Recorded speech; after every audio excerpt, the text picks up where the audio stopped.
Ayan. Ito na pala. Ito pa yun eh. Ako. Salamat.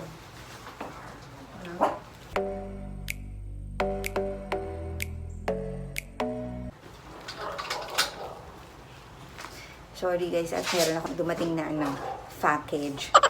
Package. Just today, ngayon dumating na. Ang tagal ko nang inintay ito. Medyo, last week ko pa yata ito in order. From Lazada, of course. And this is my, let's check my humidifier. So, ayan siya guys. Diba, naka-ano pa, naka-sealed pa siya. In-order ko siya last November 15.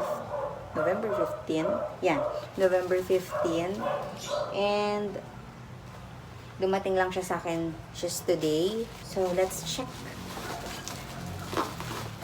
Ito lang yung in-order ko from Lazada.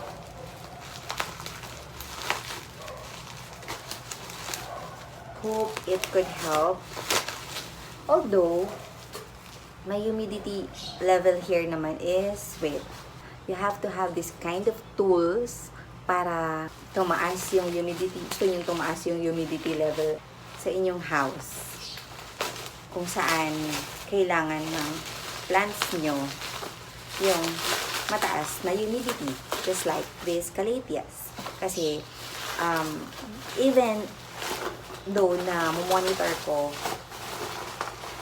yung humidity level dito sa loob ng house namin, using this kind of tool naman, this one, I got it also from, from Shopee yata to. Yeah, this one is from Shopee. I don't really remember kasi ilang months na to sa akin. So medyo makakalimutin ako guys, sorry. Ayan. So this is the humidity ewan ko kung ano to, basta thermometer, temperature, humidity, chemical. Hindi ko na maalala, basta ilalagay ko na lang dito sa screen pag naalala ko kung ano tawag sa kanya. So ayan, para ma-monitor nyo yung humidity level dun sa bahay nyo, sa house nyo, or kung saan mang spot ng area nyo gusto malaman yung humidity level and the temperature also. Here sa taas yung temperature and dito sa baba yung humidity level. So as of the moment, we have 70% alcohol.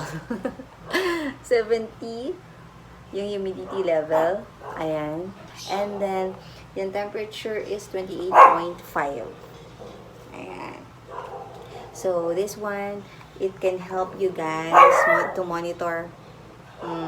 Sorry, ang daming aso dito sa amin. Hindi lang dito sa bahay namin, kundi sa aming mga neighbors.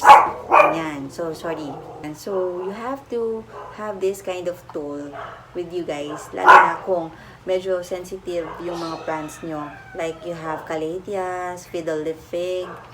Yun. Kung ano yung mga, yung mga plants na they needed more high humidity level indoors. So, yan na siya guys. Ayan. So, first is itong box na to. Ayan. So, nakalagay sa kanya is H2O humidifier.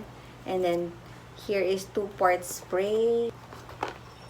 Okay. Mukha namang okay yung box niya. And naka-bubble wrap naman siya. And, ayan. Nakalagay naman dito. Yan. Dito sa baba is warm prompt. So, parang warning or direction, whatever. Ayan. So, after receiving the baby, please use according to the following process. The baby talaga. Makaloka. Using for the first time, please remove cotton swab. Soak in water for 1 to 2 minutes to let the swab fully absorbing water before using. Please use tap water or mineral water. Cannot use pure water. Okay. Open na lang natin siya, guys.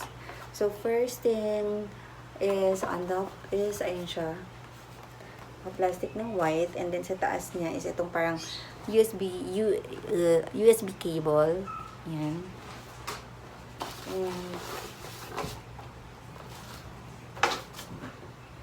Ayan, meron siyang parang maliit na manual. Ang gaan niya, guys. Ito, ang gaan niya. Okay, open natin.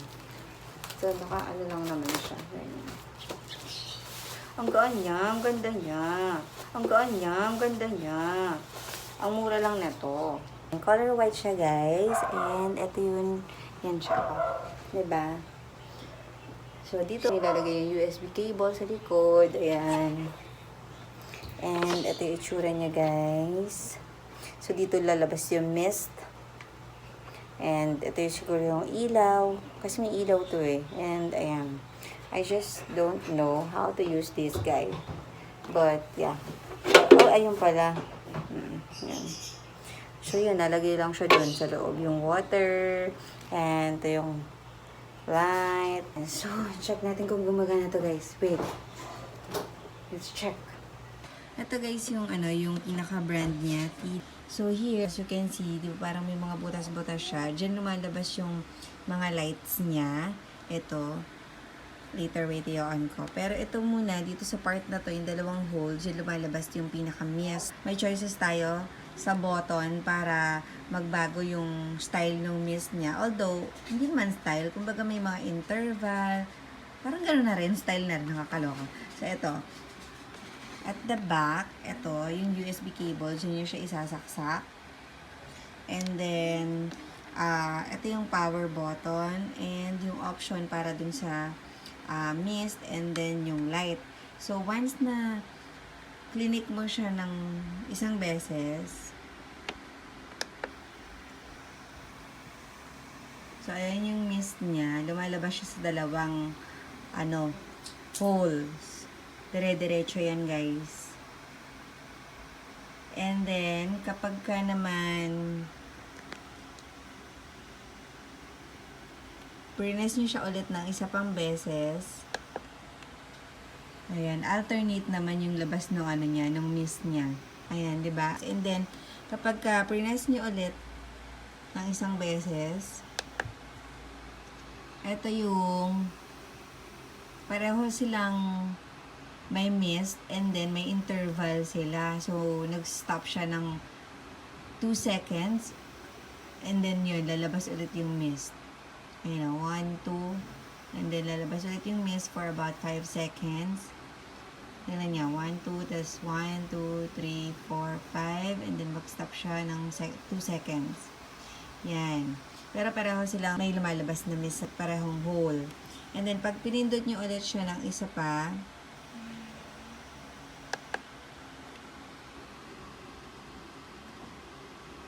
yan, magta-turn off na siya. So, bale, meron tayong 3 options para dun sa klase ng mist na gusto natin na tuloy-tuloy or alternate yung mist. And then, ito yung sa light. Pagka press nyo tong button na to for about 3 seconds, lalabas yung light niya. Ayan. Diba? Nagbabago siya, yung light niya. I-transfer ko dito. So, ayan siya, guys. Pagka pinindot nyo pa ng isang beses, lalabas na yung mist. Yan, diba? Bongga. Ayan. Sorry dun sa table ko, medyo, na to, medyo luma na din kasi ito, kaya hindi pa napapalitan.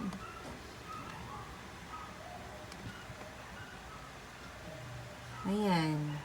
Ganyan siya. And, tama lang yung buga ng mist niya. And, wala siyang kaingay-ingay, guys. Tapos, pag nilapit nyo ng konti yung hands nyo, medyo malamig ng konti yung lumalabas sa kanya. Ayan. Tapos, nagbabago yung ilaw nyo, di ba? Ang ganda. Napaka-relaxing. On yung lights niya. Tapos, may ganitong mist or humidifier sa isang corner ng house nyo. Tapos, andun siya sa mga plants. Ang ganda tingnan. Ganyan na. Tapos, pag gusto nyo i-turn off yung light na gumagana pa rin yung humidifier, ipapress nyo lang din ng 3 seconds. 1, 2, 3. Yan. Kusa siyang mawawala. Pero yung nag-work pa din yung pinaka, humidifier. Diba? Bongga. Yan siya. I bought this for only 530 pesos o 540. Basta something ganun, hindi lalampas ng 550. Okay, moving on guys. So, you have to use... Okay, ano ba yan? Tinatakpan ako ng mga halaman ko.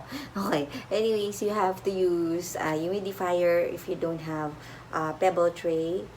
And if nagtitipid naman kayo, you have to use pebble tray. Diba? So, bibili ka lang ng pebbles and then lalagyan nyo siya sa basin and lagyan ng water and then put it there kung saan spot nyo gustong tumaas yung humidity level. And of course, nakakatulong din talaga sa inyo itong term. Hindi ko alam kung tawag dito, guys. Itong thermometer na to. Basta, ayun. Para, ma-check nyo yung humidity level. That's it for today's video, guys. Sana nag-enjoy kayo. And if you do, please don't forget to give this video a big thumbs up. And don't forget to subscribe to my channel if you haven't. And please don't forget to click the notification bell on para lagi kayong updated sa mga bago kong videos. Again, guys, this is Kim. Have a good one. Bye!